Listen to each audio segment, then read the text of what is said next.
pelajaran terakhir, 2 jam pelajaran terakhir. Pasti kalian ngantuk ya? Ngantuk. Sama saya juga ngantuk. UKS mau UKS.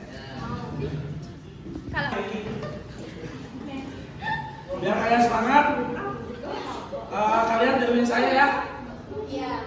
Kalau saya bilang, apakah kalian siap belajar sosiologi? Kalian jawab, saya cerdas, saya siap belajar sosiologi. Paham ya? Nah, kalau kalian belajar sosiologi,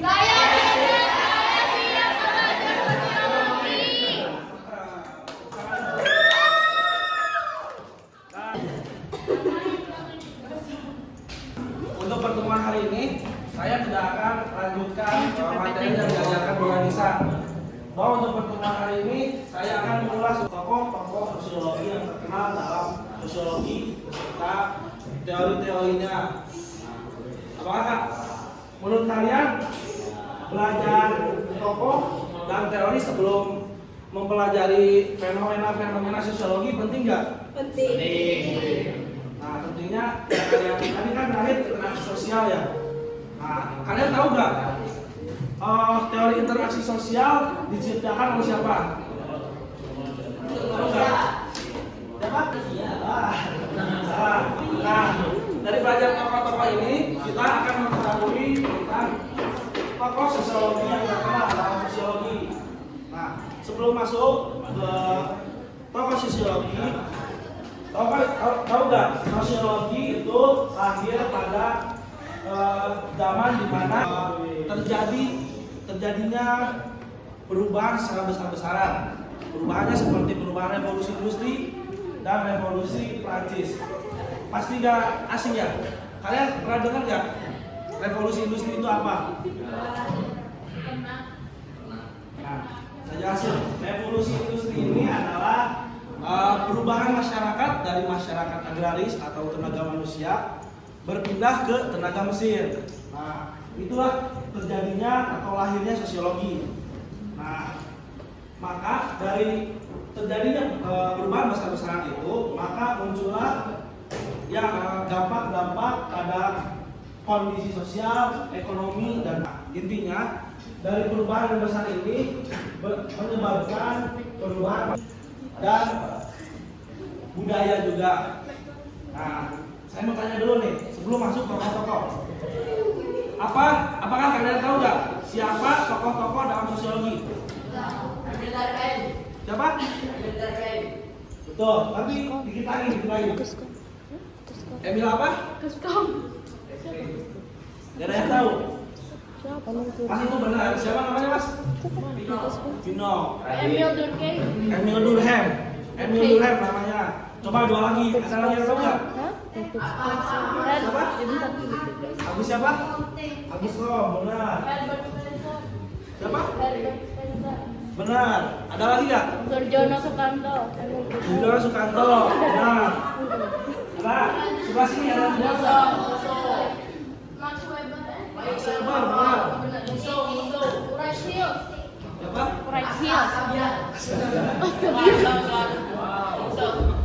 Banyak ya. Mohon didengarkan karena nanti sesudah pemaparan materi ada pertanyaan-pertanyaan yang harus kalian jawab ya. Nah, perhatikan ini wajah Agus Comte. Wajah Agus Comte seorang sosiolog dari Prancis. Nah, perlu kalian ketahui juga. Jadi tokoh-tokoh dalam sosiologi sebenarnya banyak. Nah, yang saya jelaskan sekarang adalah tokoh sosiologi klasik. Jadi sosiologi itu terbagi 2, teman-teman. Jadi yang pertama ada sosiologi klasik dan sosiologi kontemporer atau modern. Nah, yang akan kita bahas sekarang adalah tokoh-tokoh sosiologi klasik ya. Ini terlalu panas nih. Duduk aja. Ya, baca. Saya hidup di Prancis pada tahun 1798.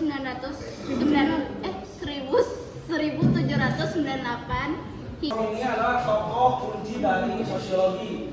Nah, jadi Agus Comte ini sebutannya adalah bapak sosiologi dunia. Agus, namanya Agus. Agus Kom. Nah, jadi si Agus Kom ini intinya meneliti atau mengungkapkan tentang cara berpikir manusia. Nah, ada yang tahu nggak teori dari Agus Kom ini? Nah, jadi Agus Kom ini mengemukakan tentang 3 tahap cara berpikir manusia ya. Nah, sebenarnya mudah aja nih kalau kita pahami nih. Agus Kom ini menemukan tentang pemikiran manusia. Yang pertama, Agus Kom ini menemukan tentang tahap berpikir manusia dalam tahap teologis. Nah, dalam tahap teologis ini, si Agus Kom meneliti bahwa manusia masih percaya kepada kekuatan supernatural. Nah, masih percaya kepada dewa-dewa atau leluhur. Tahu nggak contohnya? Nah, contohnya kita saja nih dalam kejadian-kejadian alam atau kejadian sosial nih. Misalnya kejadian alam nih, terjadinya tsunami, terjadinya gempa. Nah, pada masyarakat teologis ini masih percaya bahwa itu adalah ulah dari dewa, atau misalnya leluhur marah. Nah, di Roro Kidul, nah itu contohnya cara berpikir masyarakat teologis. Contoh lainnya seperti masyarakat teologis nih. Kalau misalnya saya ingin kaya nih, ya saya pergi ke dukun untuk saya dapat sukses nih, atau saya pergi ziarah untuk meminta kekayaan kayak gitu. Nah, itu adalah masyarakat teologis. Nah, Karl Marx ya teman-teman, bisa kalian lihat wajah Karl Marx yang ini ya. Nah, si Karl Marx ini lahir di Jerman. Di mana?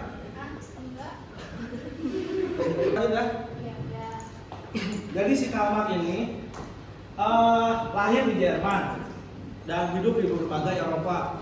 Nah, si Karl Marx ini sangat terkenal dalam tokoh sosiologi ya. Jadi si Karl Marx ini lahir sebagai filsuf juga yang menjelaskan tentang konflik sosial, kelas sosial, serta yang paling terkenal dari Karl Marx adalah tentang ekonomi suatu masyarakat. Kekayaan dan kekayaan yang tidak tersalurkan atau tidak tersalurkan secara merata maka akan menimbulkan konflik. Atau si Karl Marx ini menguatkan tentang ketimpangan sosial. Tahu nggak ketimpangan sosial? Udah belajar belum? Udah ya?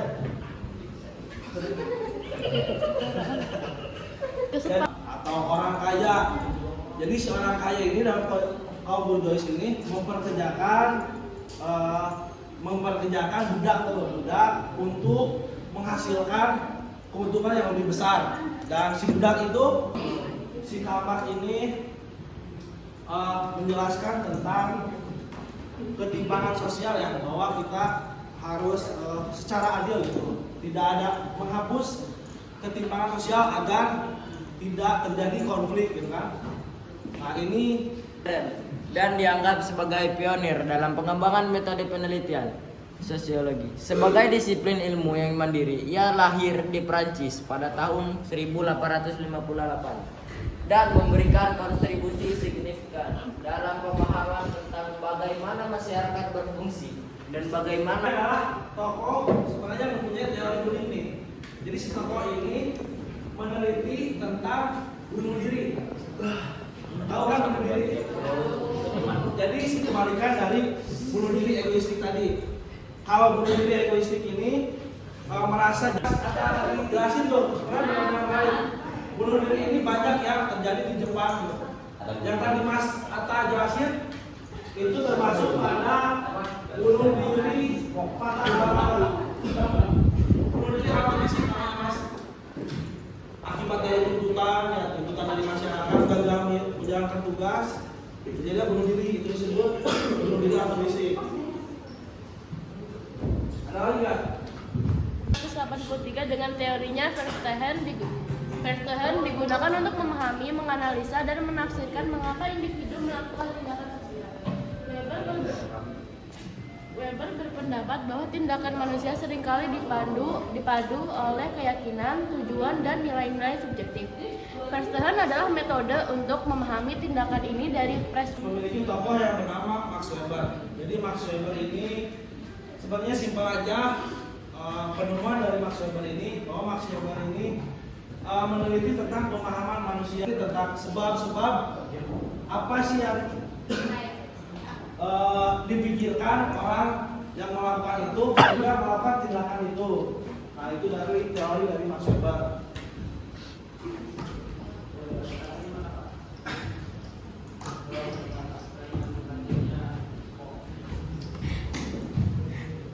Berkembang di Eropa, sosiologi juga berkembang pesat di Amerika Serikat.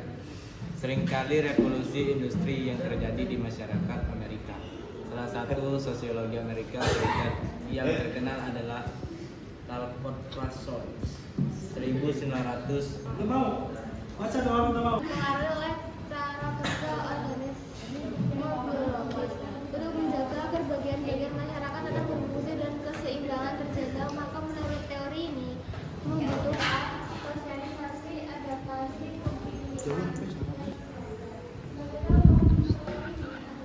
Berfokus pada penelitian tentang fungsionalisme struktural. Nah, jadi menurut Talcott Parsons ini, jika masyarakat ingin baik atau terjaga dengan seimbang, maka menurut Talcott Parsons ini membutuhkan masyarakat butuh kontrol sosial, kepemimpinan, dan misalnya pelapisan sosial juga. Nih, dari teori Talcott Parsons ini sebenarnya gampang nih.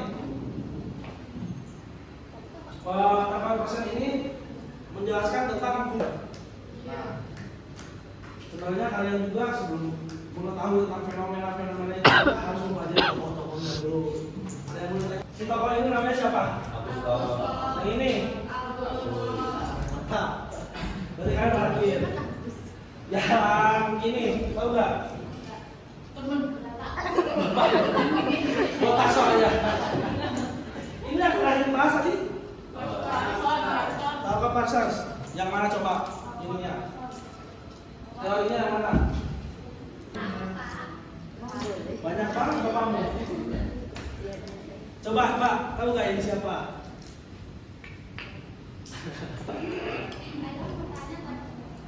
Siapa dulu? Angkat tangan, angkat tangan. Siapa namanya? Dapat lah. Ya, jangan itu kan. Dia loh. Saya mau. Mas, coba dulu ya. Udah. Jadi hari ini kita mempelajari tentang ilmu teologi sosiologi. Jadi tadi yang dijelaskan oleh kakak yaitu tentang tokoh-tokoh dan orang yang terkenal pada masanya. Dia menjelaskan tentang bagaimana cara bersosial terhadap masyarakat. Dan ada satu tokoh yang menjelaskan tentang pribadi diri agar terjadinya konflik bunuh diri. Kemudian Mulanya menciptakan teori tersebut. Udah. Terus banyak. Nggak jadi, udah males mas. Bed mood bapak. Tambah dia. Aku ya menurut. Untuk pertemuan kali ini kita membahas 5 tokoh-tokoh dari sosiologi. Yang pertama kita membahas tentang Emil Durkheim, Auguste Comte yang membahas tentang perubahan sosial. Yang kedua tadi kita sudah membahas tentang Karl Marx. Karl Marx ini yang membahas tentang mengapa konflik itu tentang konflik terjadinya konflik. Dan kita sudah membahas tentang Max Weber juga. Kenapa Max Weber ini teorinya tentang tindakan sosial. Dan yang terakhir kita sudah membahas tentang Talcott Parsons juga. Talcott Parsons tadi yang membahas tentang 1 menit lagi saya. Depan.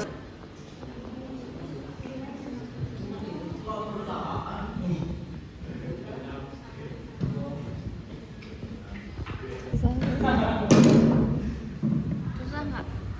ya lumayan. Gimana ya?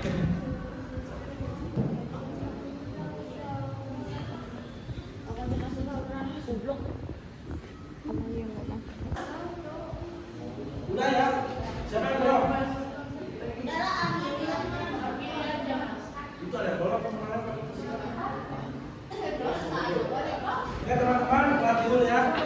karena waktu juga udah mau habis, kita tadi udah mempelajari dasar-dasar dari sosiologi yang akan kalian pelajari ke depannya. Kita sudah mempelajari Karl Marx, Alcott, 5 tokoh teori dari sosiologi klasik yang akan dipelajari oleh kalian. Nah, untuk pelajaran kali ini sebenarnya itu saja ya. Saya cukupkan untuk hari ini. Terima kasih. Semoga teori-teori yang tadi kalian pelajari bisa bermanfaat dan amin. Dan bisa kalian terapkan juga. Sebelumnya, terima kasih. Wassalamualaikum warahmatullahi wabarakatuh.